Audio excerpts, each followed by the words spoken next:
Hello students, welcome to Amar tuition classes Sardar Nagar Ahmedabad. मेरा नाम अमर भाटिया है। मेरा क्वालिफ़िकेशन एमकॉम बीएड किया हुआ है। मैं कॉमर्स के लेक्चर्स लेता हूँ और 11th से लेकर TY बीकॉम तक और एमकॉम तक पढ़ाता हूँ। आज मैं 11th का आपका स्टैटिस्टिक का फर्स्ट लेक्चर ले रहा हूँ। स्टैटिस्टिक के इस फर्स्ट लेक्चर में मैं आपको चैप्टर नंबर 3 करवाऊंगा जो दिया हुआ है measures of central tendency. Chapter number 1 जो है वो पूरा थियोरिकल है और सेकंड चैप्टर में ग्राफ्स दिए हुए हैं। तो वो फर्स्ट और सेकंड चैप्टर हम बाद में करेंगे, आज पहले 3 कर रहे हैं। आपके पास हमारे लेक्चर्स लेने के 2 ऑप्शंस हैं। आप फिज़िकली हमारे क्लासेस में आकर, क्लासरूम में आकर लेक्चर्स ले सकते हो या फिर आप ऑनलाइन लेक्चर्स भी ले सकते हो।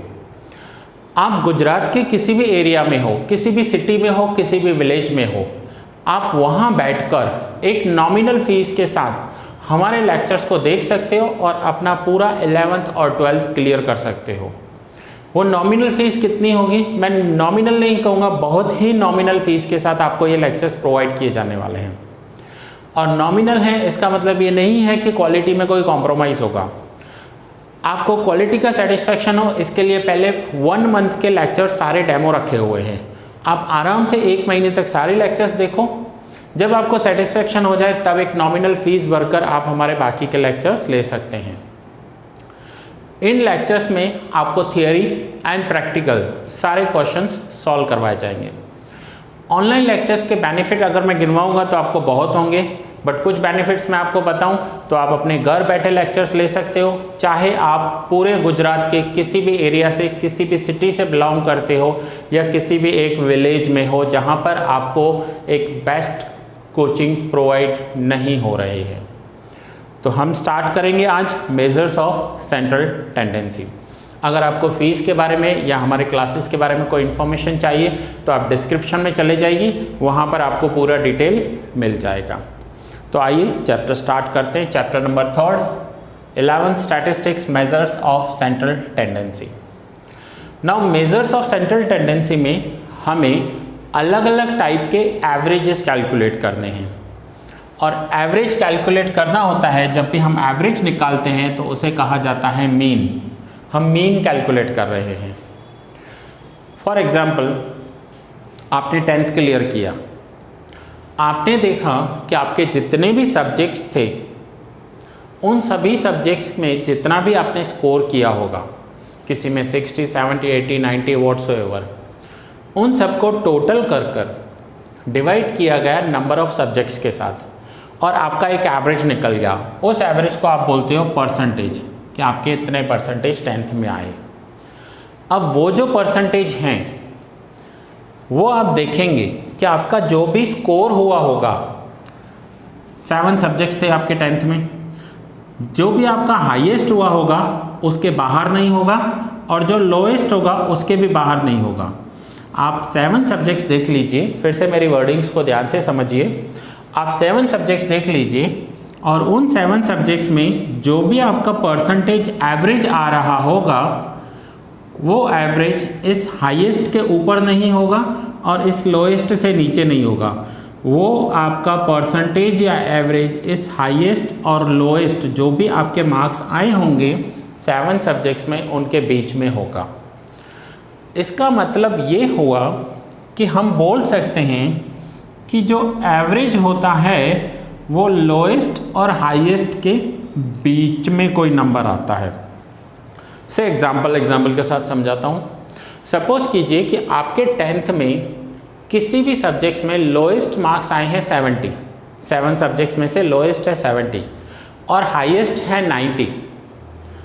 हाईएस्ट आपके आए हैं 90 7 सब्जेक्ट्स में। अब आप उसका एवरेज निकालो तो आपका एवरेज परसेंटेज जो होगा वो 70 से कम नहीं होगा और 90 से ज़्यादा नहीं होगा। वो 70 और 90 के बीच में कोई नंबर आएगा, तो इसे कहते हैं एवरेज। अब ये जो एवरेज होता है ये अपने सारे नंबर्स के नियर बाय में कहीं पर आता है।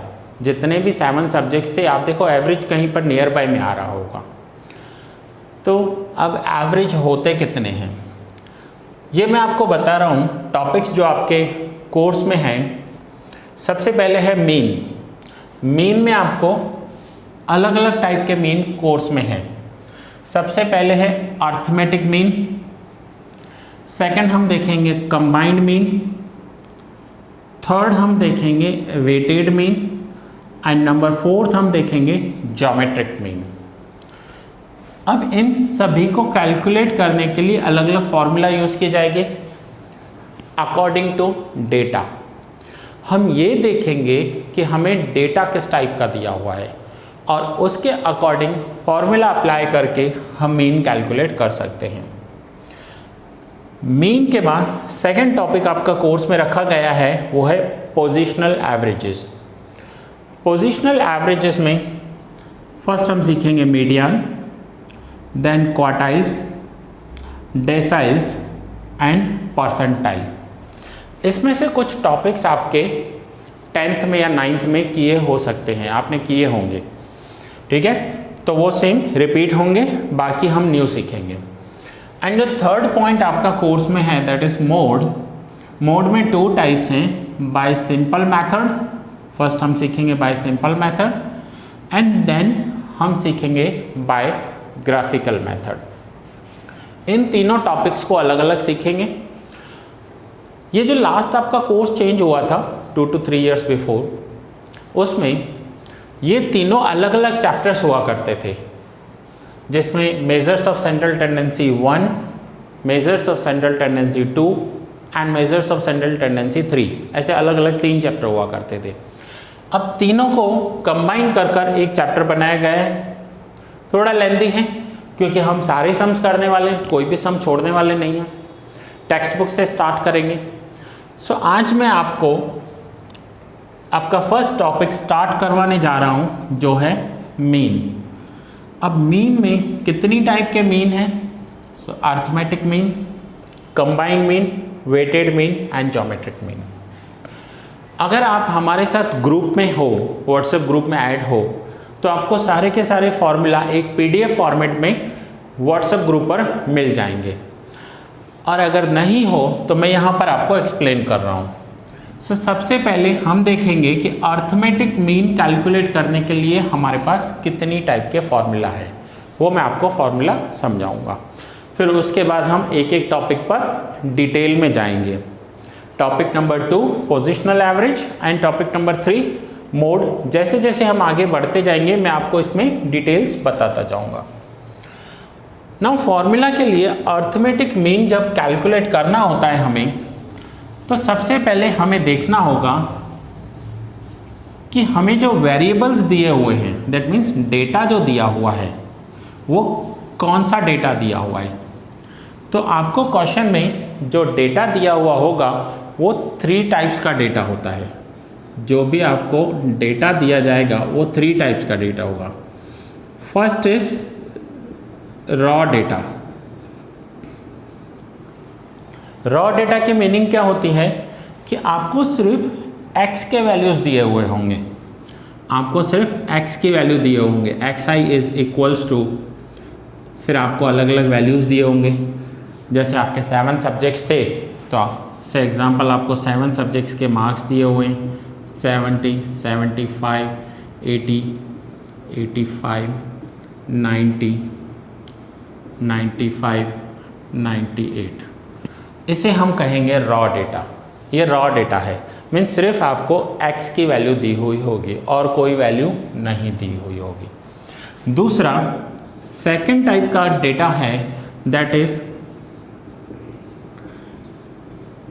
Discrete data, discrete frequency data भी बोलते हैं। नाउ डिस्क्रीट डेटा में क्या होगा, तो डिस्क्रीट डेटा में आपको xi एंड fi ऐसे 2 अलग अलग कॉलम्स दिए हुए होंगे। से एग्जांपल xi में है 2, 3, 4, 5, 6 और यहाँ पर fi की कोई वैल्यू है 67, 82, 90, 95, 70। ऐसा कोई डेटा जब दिया हुआ है x के साथ तो उसे कहते हैं डिस्क्रीट फ्रीक्वेंसी डेटा या डिस्क्रीट डेटा। थर्ड टाइप का जो डेटा हो सकता है वो होगा कंटिन्यूस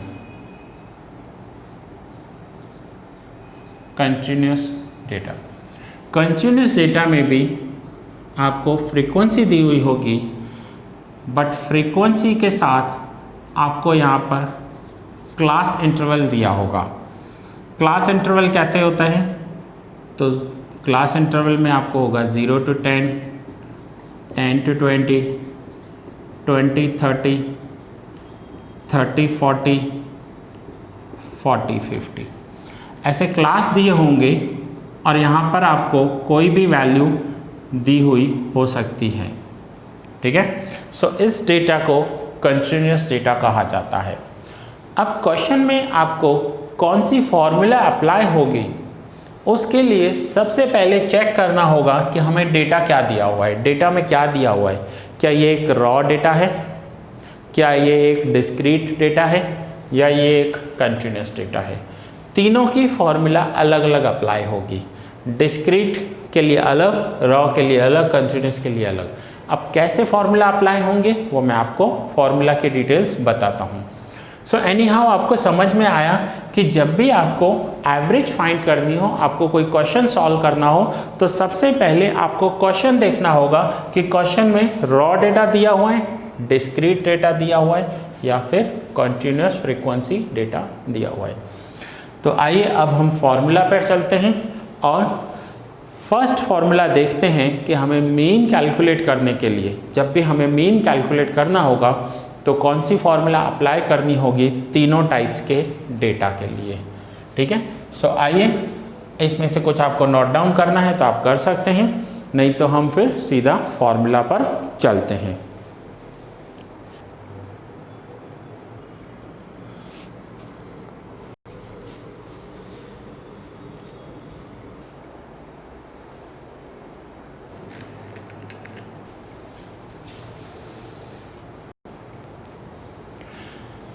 सो मैंने आपके सामने फॉर्मूला लिखे हैं। फॉर्मूला में सबसे पहले जो मैं आपको टॉपिक समझा रहा हूँ that is mean. Mean calculate करने के लिए हमारे पास कितनी फॉर्मूला है? सो मीन कैलकुलेट करने के लिए सबसे पहले हमें देखना होगा कि डेटा कैसा दिया हुआ है। ये रॉ डेटा है, ये डिस्क्रीट डेटा है, या ये कंटिन्यूस डेटा दिया हुआ है। अगर रॉ डेटा दिया हुआ हो तो सम कैलकुलेट करने के लिए हम दो मेथड यूज़ कर सकते हैं, एक डायरेक्ट मेथड, दूसरा शॉर्टकट मेथड। अगर हमने डायरेक्ट मेथड यूज़ किया तो फॉर्मूला होगी x bar is equals to sigma x upon n। और अगर हम शॉर्टकट मेथड यूज़ कर रहे हैं, शॉर्टकट मेथड क्यों कहा गया है ऐसे? इसमें हम नंबर्स को शॉर्ट कर देते हैं। शॉर्ट मीन्स छोटा कर देते हैं। हम यूँ कह सकते हैं हम इन नंबर्स को इजीली काउंटेबल नंबर्स में कन्वर्ट कर देते हैं। इजीली काउंटेबल कन्वर्ट कर देते हैं, तो इसलिए इसे हम शॉर्टकट मेथड बोलते हैं। तो अगर हम शॉर्टकट करेंगे तो हमारा फॉर्मूला हो जाएगा x bar is equals to a plus sigma d upon n। अगर हमें डिस्क्रीट दिया हुआ होगा, डिस्क्रीट का मीनिंग मैंने आपको क्या बताया कि एक x की वैल्यू होगी, दूसरी f की वैल्यू होगी, xi या fi बोल सकते हो आप। अगर दो कॉलम दिए हुए हों तो उसमें भी हमारे पास दोनों ऑप्शंस हैं। हम डायरेक्ट मेथड भी कर सकते हैं, शॉर्टकट मेथड भी कर सकते हैं। डायरेक्ट मेथड का फॉर्मूला होगा x bar is equals to sigma fx upon n, and shortcut method में होगा x bar is equals to a plus sigma fd upon n। Third is continuous. Continuous में आपको क्लासेस दिए हुए होंगे। जब क्लास दिया हुआ हो तो फॉर्मूला होगा x bar is equals to sigma fx upon n। अगर डायरेक्ट मेथड है तो देखो ये सेम फॉर्मूला है, लेकिन यहाँ पर चेंजेस हैं। x bar is equals to a plus sigma fd upon n into c means class interval. अब हर एक मेथड के हर एक टाइप के सम्स करेंगे, सारी फॉर्मूला हम यूज़ करेंगे। तो आइए एक एक सम के क्वेश्चन फर्स्ट देखते हैं पहले हम। सो मैं आपको टेक्स्ट बुक में से एक्सरसाइज 3.1 के सम स्टार्ट करवा रहा हूँ। पेज नंबर 70, ये टेक्स्ट बुक आपका page number 78, exercise 3.1, question number first. पहले क्वेश्चन रीड करूंगा, फिर मैं आपको समझाऊंगा कि इसमें से कौन सी फॉर्मूला अप्लाई होगी। The weekly growth in centimetre in saplings grown in a nursery are, अब वीकली ग्रोथ दिया हुआ है 1.0, 3.2, 1.4 ऐसे नंबर्स दिए हुए हैं और क्वेश्चन में आपको पूछा गया है find the mean growth, mean calculate करना है। अब आप देखो कि आपको जो डेटा दिया गया है वो एक सिंगल लाइन में डेटा दिया गया है और सिंगल लाइन में दिए गए डेटा को क्या बोलते हैं हम? Raw data. अब रॉ डेटा में हमारे पास फॉर्मूला क्या है? तो रॉ डेटा में हमारे पास फॉर्मूला है x bar is equals to sigma x upon n। तो ये फॉर्मूला अप्लाई होगी। आप अपनी नोटबुक में पहले फॉर्मूला के लिए, ये फॉर्मूला जो मैंने आपको इस मेथड से लिखवाई है, पहले तो पूरी नोट डाउन कर लीजिए। यहाँ पर लेक्चर को पॉज कर दीजिए और पूरी की पूरी फॉर्मूला नोट डाउन कर लीजिए। ये फॉर्मूला नोट डाउन करने के बाद आप एटलीस्ट 8 to 10 पेजेस छोड़ दीजिए, क्योंकि ये तो सिर्फ मीन की फॉर्मूला है। आगे combine mean, weighted mean, median, quartiles, deciles, percentile, mode सब आने वाला है, तो सबकी फॉर्मूलास आपकी एक साथ हो जाएंगी। तो चैप्टर का हेडिंग देकर, नेम देकर ये फॉर्मूला नोट डाउन कर लो और फिर 8 to 10 पेजेस छोड़कर सम स्टार्ट करना, तो आपकी फॉर्मूला पूरी एक साथ हो जाएगी। तो ये नोट डाउन करोगे, जब नेक्स्ट सम में फॉर्मूला होगी तो मैं डायरेक्ट आपको बताऊंगा। अब इस क्वेश्चन नंबर 1 में हमें रॉ डेटा दिया हुआ है, तो रॉ डेटा में हम ये फॉर्मूला अप्लाई करेंगे x bar is equals to sigma x upon n। So question number first में देखते हैं, रॉ डेटा है, हमें मीन कैलकुलेट करना है और ये जो x की वैल्यू है, x के ऊपर हम लाइन लिखते हैं, इसे कहते हैं x बार और x बार की मीनिंग ही होती है मीन या फिर एवरेज। तो अब हमें इस क्वेश्चन में मीन कैलकुलेट करना है और फॉर्मूला कैसे दी हुई है? x bar is equals to sigma x upon n।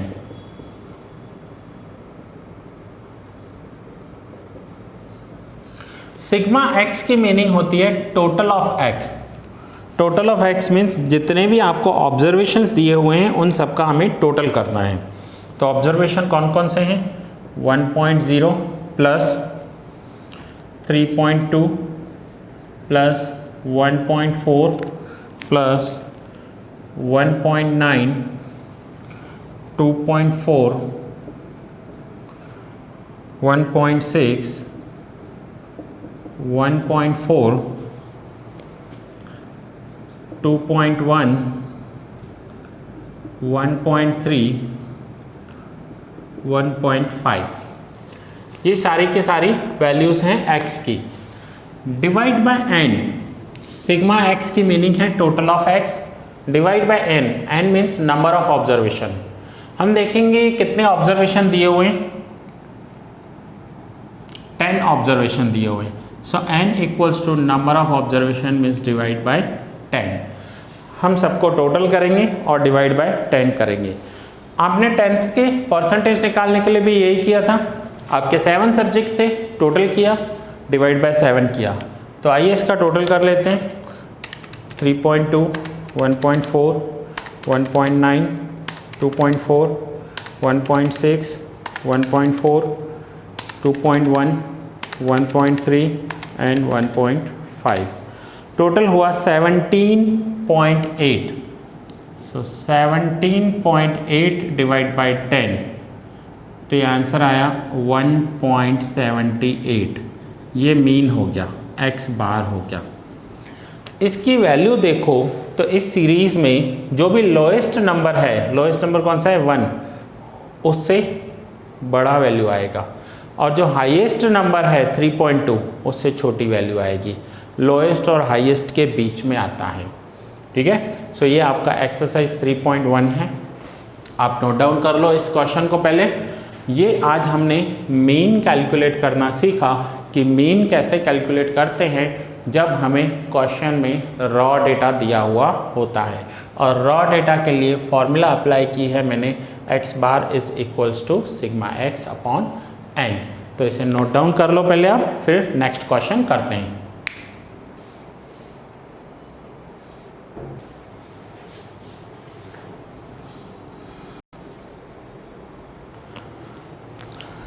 Now हम नेक्स्ट क्वेश्चन कर रहे हैं एक्सरसाइज 3.1 का क्वेश्चन नंबर 3।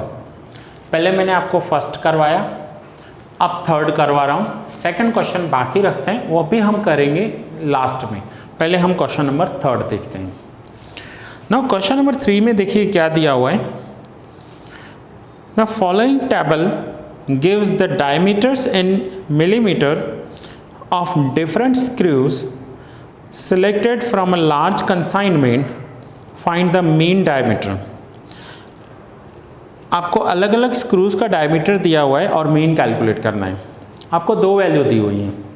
अब जब भी आपको 2 अलग अलग वैल्यूज़ दी हुई हों, दैट मीन्स आप ये समझ लो कि आपको डिस्क्रीट डेटा दिया हुआ है, क्योंकि रॉ डेटा में हमेशा एक ही लाइन होती है, एक सिंगल लाइन, उसमें आपको पूरी वैल्यू दी हुई होगी, जो हमने क्वेश्चन नंबर 1 में देखा। यहाँ पर डिस्क्रीट दिया हुआ है, आपको x के साथ फ्रीक्वेंसी दी हुई है। सो जब x के साथ फ्रीक्वेंसी दी हुई होती है तो हमें इस टैबुलर फॉर्म में पहले एक कॉलम बनाना होता है x का, दूसरा एक कॉलम बनाएंगे f का, और थर्ड जो कॉलम बनाना होगा वो होगा हमारा fx। अब हम fx में क्या करेंगे, x और f इन दोनों को मल्टीप्लाई करेंगे। तो मल्टीप्लाई करके देखते हैं। 30 × 4 120, 35 × 10 350, 40 × 15 600, 45 × 8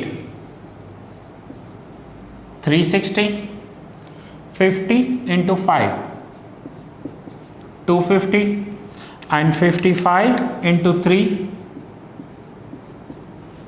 165। तो मैंने क्या किया, मैंने x को और f को मल्टीप्लाई किया और fx कैलकुलेट कर लिया। नाउ हम fx का टोटल करेंगे और f का भी टोटल करेंगे। तो आइए पहले fx का टोटल कर लेते हैं।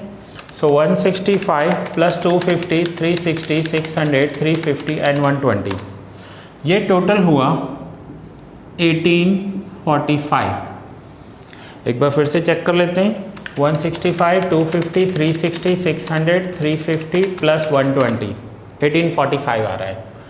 सो 1845 जो है हमारा टोटल है fx का। अब f का टोटल करके देखते हैं, f का टोटल कितना आ रहा है। सो 4 प्लस 10 प्लस 15 8 5 एंड 3, तो ये आया 45। अब हमारे पास fx का भी टोटल है और f का भी टोटल है। अब ये जो f का टोटल होता है 45, इसे n कहा जाता है। हम यहाँ पर n = 45 भी लिख सकते हैं। अब हमें डिस्क्रीट डेटा दिया हुआ है, तो आप अपने डिस्क्रीट डेटा में फॉर्मूला देखिए क्या दी हुई है। तो x bar is equals to sigma fx upon n, ये फॉर्मूला दी हुई है आपको डिस्क्रीट में, sigma fx upon n। So sigma fx that means total of fx 1845 divide by n 45। So divide करेंगे 1845 डिवाइड बाय 45, तो आंसर आ गया 41। ये है x bar that means mean. अब आपने देखा कि ये जो वैल्यूज़ दी हुई थी ये mm में दिया हुआ था, मिलीमीटर में दिया हुआ था। तो यहाँ पर हम 41 के साथ इसका यूनिट दिखा देंगे कि 41 मिलीमीटर जो है वो हमारा मीन आया है। तो क्वेश्चन नंबर फर्स्ट जो मैंने आपको करवाया उसमें था कि हमने जो डेटा किया वो रॉ डेटा था। सेकंड क्वेश्चन में हमने किया ये डिस्क्रीट डेटा। ये क्वेश्चन नोट डाउन कर लीजिए पहले, फिर हम आगे देखते हैं।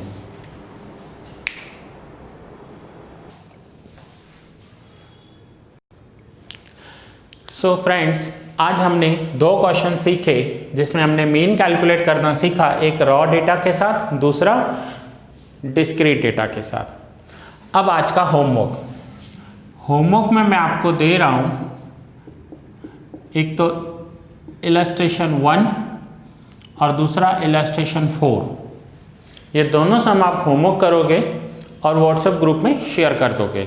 मैं आपको चेक करके भेजूंगा कि आपने करेक्ट किया है या नहीं किया है। और कोई डाउट हो, कुछ नहीं समझ में आया हो, आप मुझे कॉल कर सकते हैं, हम आपके डाउट्स क्लियर करेंगे। ठीक है, सो दैट्स इट फ्रेंड। ये वीडियो यहाँ पर ही पूरा कर रहा हूँ। बहुत जल्द हम मिलते हैं नेक्स्ट लेक्चर में। ये हमारा इंट्रोडक्शन लेक्चर था जो आप अपने फ्रेंड्स के साथ शेयर कर सकते हो। अपने फ्रेंड्स के साथ शेयर कीजिए और फिर जल्दी मिलेंगे हम सेकंड लेक्चर में, जिसमें हम आगे कंटिन्यू करेंगे। Thank you.